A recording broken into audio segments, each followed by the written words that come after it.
Hello, beautiful people. Welcome to the Youth Talk Show. Courtesy of PCEA Unity Youth, where we share real stories from real people with the aim to educate and learn from others' experiences with your lovely host, Iki. Hi guys, welcome to today's podcast. I am your host, Eve Kimuro. Today we are talking about placement and just understanding woodworks. And I have an amazing guest who is going to tell us more about this. And now let me welcome him. Hi. Hi, too. Tell us your name and introduce yourself. Thank you. My name is Shedrack Jerevo. I am an IT consultant. Not to that, I'm a preacher of the word. And I'm saved. I am determined to do this for the ministry of the Lord. Amazing. Thank you so much for coming and even taking time to be here. So today we are talking about woodworks. And last time we were talking about purpose. And it's important for us to understand the fact that God has created us to be somewhere. And I know where you are. You have said you're a minister of the Word of God. And I want you to help us delve into understanding what woodworks are. Yeah, I drew the first from Ephesians chapter number 20, verse number 10, where the Apostle Paul is telling the church of Ephesus that we've been created, we were created and placed for good works that were placed for us even after we have known Christ. So we now understand that there are good works that they were placed for us. We are here for a certain purpose. We are here for a certain goal. We are here after you have known Christ. Then you work towards your purpose. What is it that God has called you to do in this blood or in the life that you are in? So it is good that first you have to have a relationship with Christ first for Him to reveal Himself to you. And number two, after having a relationship with Christ, then He will reveal to you what is it that He created you for. What is your purpose here? Now, all that, now after you have walked in His purpose, then His name is glorified. He glorifies Himself through you. Yeah. I want to believe that you're walking in your purpose right now, and the fact that you're here, you can be able to share your journey concerning your path and where God has placed you in. Just to share a snippet of your story and how God has brought you to where you are right now. Thank you. Let me say it's been a journey, yes. It just did start yesterday. And I kept asking myself, what is it that I want to become once I am, you asked this question, what do you want to become later in life? And then I asked the Lord to reveal it to me. And I just recall of these times when I could just pray with the teens and make them to be like the caller of the minister. And later on I gave up, and somehow I gave up, and I wanted to be a survey of land survey. So I had seen that there is a very great opportunity because of the plots and the lands that are in demand.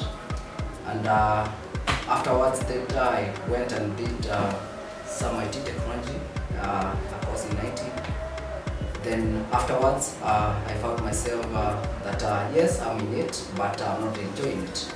But once you come to your purpose, whatever that you are created to do, it brings satisfaction, it brings peace, it brings also fulfillment. So I found myself that I'm enjoying being more in ministry, and then I told God, if this is what you called me to do in this land, then continue making ways for me that it shall be revealed in your good time. And that's what the Lord did it for me.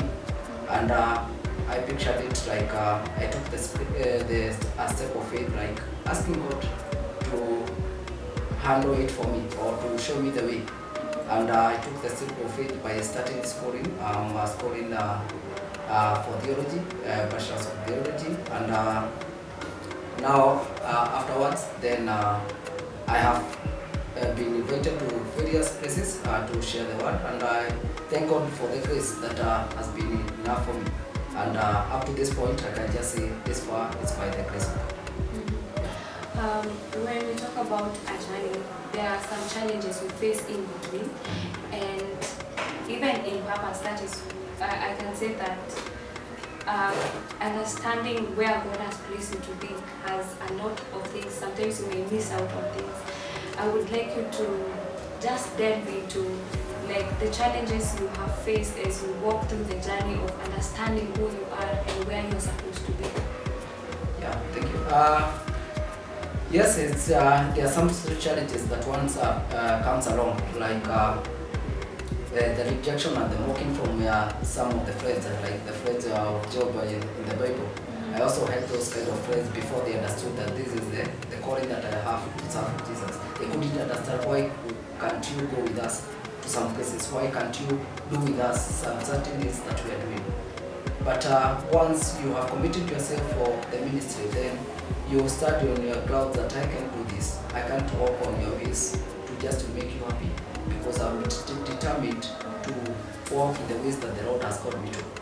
So, number one, the mocking of the friends, and number two, you find that some people are trying to block the calling, and I thank God that the calling is not from men, and even how strong or how hard they have tried to and block the calling, they may try, but they may not be successful at trust, because he who called you is faithful enough to see you through the calling. And so there are some people who may try to block the calling. There are some people who may try to pull you down instead of trying to uplift you, being happy with you.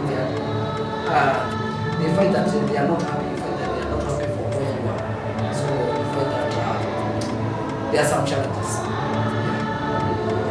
When we talk about the challenges, for you, your journey is in the ministry, and for another person, maybe it's in, maybe let's talk about business-wise and other things that maybe may not be in the ministry of God, but then they are called outside there, maybe to do other experiences.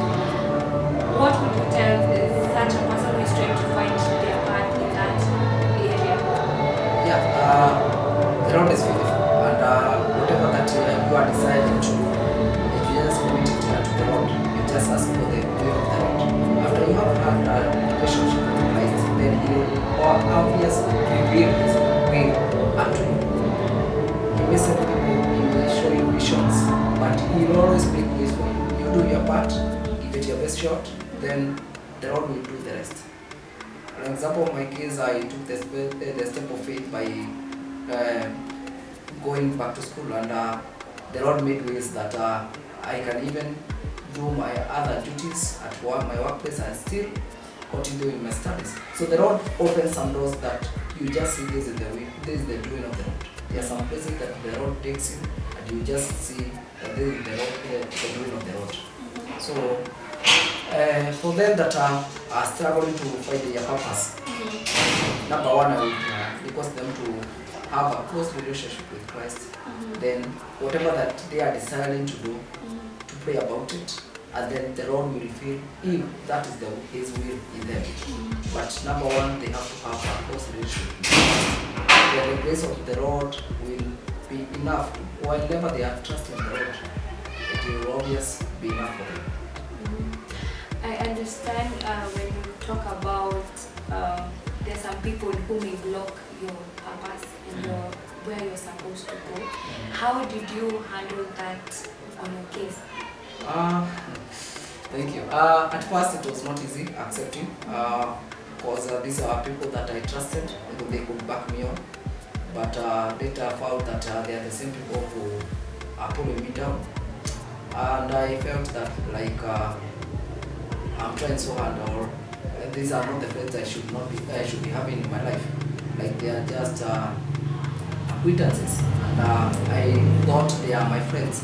Later justified that they are just trying to pull me down. They are not happy for your achievement or for where you are going. And how I handled it is I took some time. I can say it was not easy for some maybe 6 months to a year to just accept that those are the kind of friends that I had. And now after later on, then I accepted, and now I can smile and be happy together. But But the back of my mind, I have forgiven, and I know what kind of offense they are. So does it mean that sometimes God can put you to a place of seclusion when He has something that He wants you to achieve? Absolutely. There are some places that the Lord will take you, just like how the Lord took the prophet Jeremiah on Jeremiah chapter number 17. He took him to the potter's home, and he told him, go and see how the potter is doing with the clay. And prophet Jeremiah said that the Bible records that when he found that the potter was not happy with what he had modeled, then he broke it and found he rebuilt it. He molded again whatever that he wanted, something beautiful out of that clay. So the same way that the Lord molds us, we may find ourselves at some certain point, then the Lord will break us up to remold us to what He really wanted. At the first picture He had, the book of Psalms records that He knew us even before we were formed in our mother's womb. He knew our will. He knew our purpose, and we should walk towards that purpose. We should walk in that His will. That is what the Lord really requires of us. Yeah, just to be obedient of the Lord. And number one is to be obedient of the Lord. What is God calling you to do? Then afterwards, after you've been obedient, then the Lord will make ways for what you are trusting in Him. Sometimes you may find yourself just accepting watu wenye wanakurudisha nyuma. Unapata God, you are sure that God has called you in this place, but the environment surrounding you is just inajaribu pull up, and you're like, if I do this, I will lose these people. I would like you just to delve deeper in terms of being firm in whatever God has called you, and knowing that you're not even, most of the time you're not even called for people around you, and just you're called to achieve the purposes of God. Because many of us tunajaribu, we're just meandering somewhere, but we're wasting time actually. Absolutely. Yeah. All I can say is that you should not make, you are not called to make people happy in this life. You cannot make everyone happy. It's not everyone who is happy about you. So trust and be obedient to the Lord, what the Lord has called you, and entrust your life unto Jesus. What the Lord has called you. After you have known the kind of faith, just pray for them and just forgive and move on. You can draw yourself away from them because you have seen that you are not building one another. You can just seclude yourself from them. But later on, they'll just be hearing that you did this, but don't engage yourself with the kind of conversation, with the kind of friends who are pulling you down, because they won't be happy of your achievements. They will always be talking behind your back and trying to see that you have not made it to what the Lord has called you to do. As we wind up, I would like you to tell us, how have you been able to maintain your life in this, especially as a minister of God, knowing that there are many challenges that we face, even in other arenas. But how have you been able to maintain your call?